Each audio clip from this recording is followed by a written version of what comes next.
Rồi một anh khách mua xe lại nè, nói chưa gật đầu.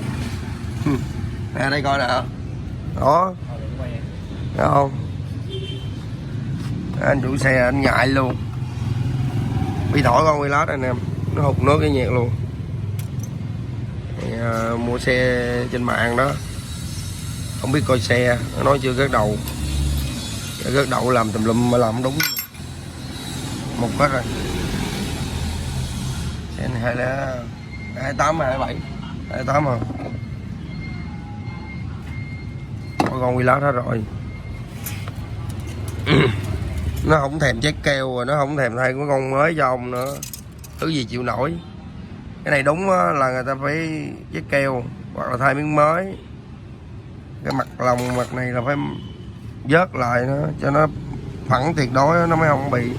Giờ lò nước vậy nóng quá, tới đây là hết chạy luôn đó. Đẩy bộ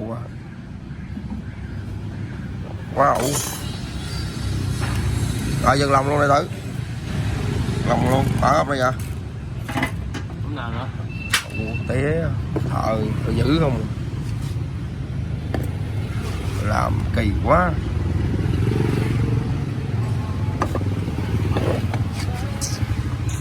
Đây còn là mấy chiếc khác nữa, cái nắp 300 xe nồi 300 này làm máy luôn. Giờ đã làm lại hết luôn, bê tông bạc, xúc bắp, cam cò rồi. Đây với nó ý là khi mở ra xong rồi. 28 nha anh em, banh xác không có nước, hết nước gây nhiệt luôn, nó hút quá. Đây, bít tông rồi nè, đóng khối nè, do bị lòn nước nè, hỏi bạc luôn rồi. Chủ xe là không có chạy qua đây, đẩy qua luôn.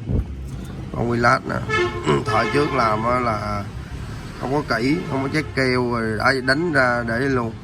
Thay miếng con mới nó có lớp sơn á, nó không bị lòn nước. Nó bị lòn nước rồi mới mất nước đó, bắt đầu nổ máy đâu, nó xì số bắp, hư số bắp luôn. Đây mình thử cho anh em coi nha. Có xúc bắp rồi, nhìn là biết thở số bắp rồi, nhìn thấy luôn á. Nó chảy như mưa vậy. Đang có là xô đầu luôn nha anh em, chạy đầu như mưa vậy đó. Rồi tới cây xả.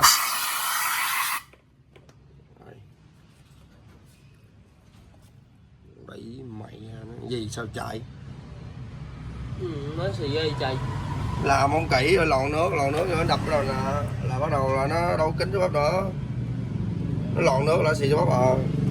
nó làm xe quan trọng ở đâu Rồi đó, cái này thời trước sao nhiều khi người ta làm xe số gành tay ga người ta không gành.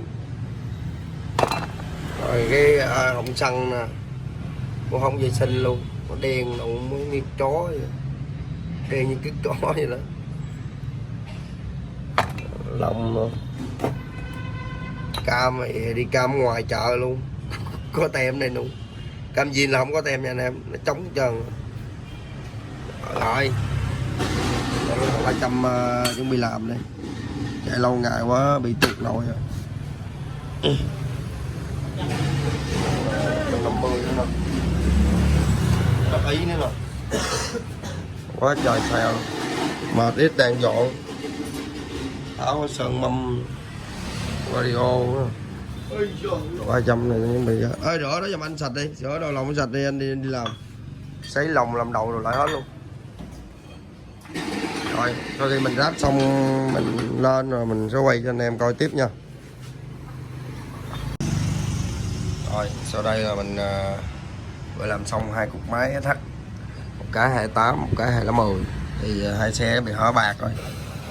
Xe 28 này lên tới code 3 rồi, 58.75. Cái bê tông có loại mình xài là của Ý nha, đó là hiệu Metal, Made in Italy luôn. Bê tông mà đặc biệt cái là cái loại bạc của nó, cái lá bạc hơi nó cũng dày hơn cái so với cái zin nè. Đây là cái lá bạc zin nè, đây là lá bạc đồ chơi, nó dày hơn. Với lại cái bạc nhớt của nó đặc biệt lắm nha anh em, cái cấu tạo nó khác với cái bạc zin luôn. Bạc zin thì mình có con sùng rồi 2 miếng lá bạc nhỏ đó, nó giống vậy nè. Còn cái bạc này thì nó có một cái bự, nó giúp cái dàn hơi kín hơn. Và trước khi mình ráp á, giờ mình quay này cho anh em coi nha. Đây, xe này lên code 58.75 nè. Mình thấy có điện tử mình đo cho anh em xem. Đó, chính xác luôn không? Mình ráp thì chịu khó trước khi ráp mình thử bạc trước. Đó, rồi mình coi cái đầu hở nó chính xác. Đó, nó vậy là ok cho anh em. Đó. Còn mà bình thường viên nó là nó hở vậy nè, chạy thời gian là nó hở vậy là nó sẽ lên nhớt, còn đúng nó phải thích. Rồi 2 lá luôn nè, bạc đầu bạc giữa đó như nhau ha. Cái lá bạc hơi nó cũng vậy, cái lá bạc nhớt nó đặc biệt lắm. Đó, em nhìn kỹ ha, rất là khích, cho nên là chạy là không bao giờ mà có hiện tượng ăn nhớt luôn. Vít tông bạc này nó tốt hơn giấy zin nữa. Còn bên đây cùng máy anh đây là lên code 1 58.25, cũng xài loại vít tông này luôn. Đây là của chiếc 280 đó, 58.25. Xe này mình làm xúc bắp lại nè, thay Ford luôn, Ford là NOK của Nhật nha.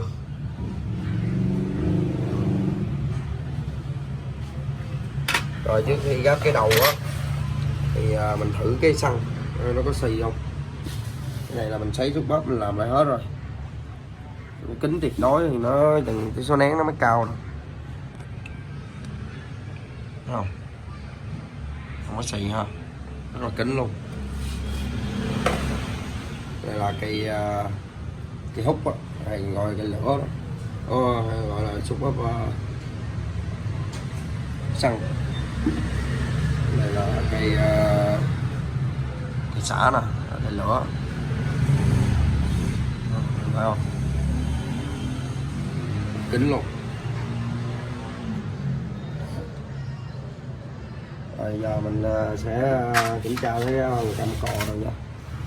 Cái này là kiểm tra hết, là mình phải coi nó đúng đòn hết rồi mới ráp. Bê tông này là chạy là nó bền lắm nha, rất là bền luôn. Hai trái không bên đây, đây để mình ráp cục máy này trước, rồi sau đó cục máy kia. Đây chiếc nè, chiếc nữa. Rồi ok, bây giờ mình sẽ ráp vô một nổ máy, anh quay tiếp cho anh em. Rồi sau khi ráp cục máy thắt xong thì mình ráp bê tông bạc, xúc bắp hết luôn, vệ sinh kim phun vòng xăng, chung làm full hết. Để mình nổ máy cho anh em nghe nha, máy ráp cho xong.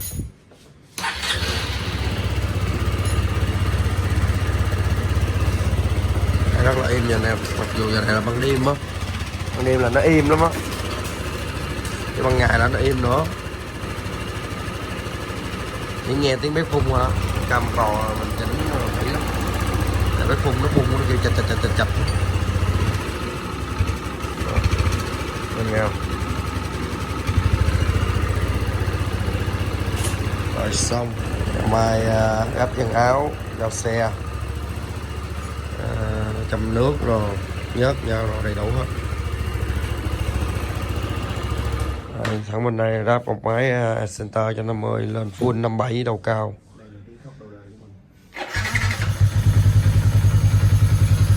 Mới xong luôn.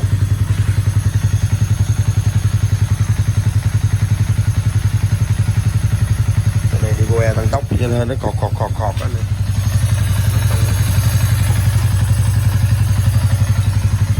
Nếu mình đáp dàn áo vô thì nó sẽ im hơn. Còn cái thắt bên đây thì chắc mai mới ráp. Hết giờ làm tới 1 giờ khuya luôn. Giờ dọn dẹp nữa là 2 giờ mới ngủ, mai 9 giờ thức dậy tiếp. Đây cũng mới ẹt nữa nè. Dần ra mấy cái rồi, dần ra mấy cái rồi.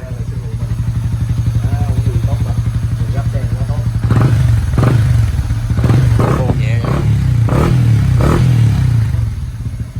Tắt máy đợi cái thôi, để không lên ga cho anh em. Để không lên ga. Lá rụng là nổ nha anh em. Này tăng tỷ số nén full 57 độ cao. Rồi cảm ơn anh em đã xem clip nha. Anh em nhu cầu liên hệ mình ha. Đây còn rồi xì bò nữa nè, dọn đi lên làm mái lại radio 300. Cảm ơn anh em đã xem clip nha.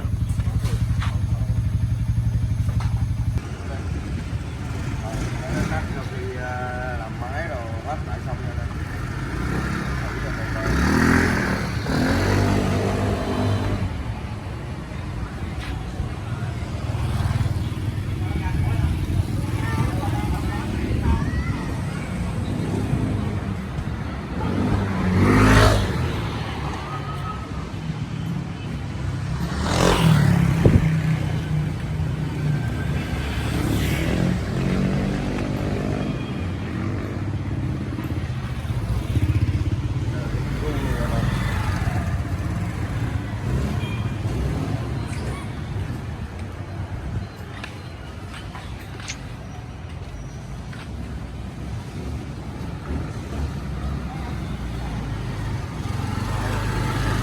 Quá em luôn.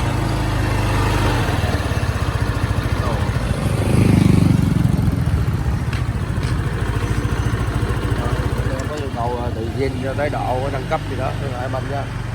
Làm gym là có bảo hành luôn cho anh em nha.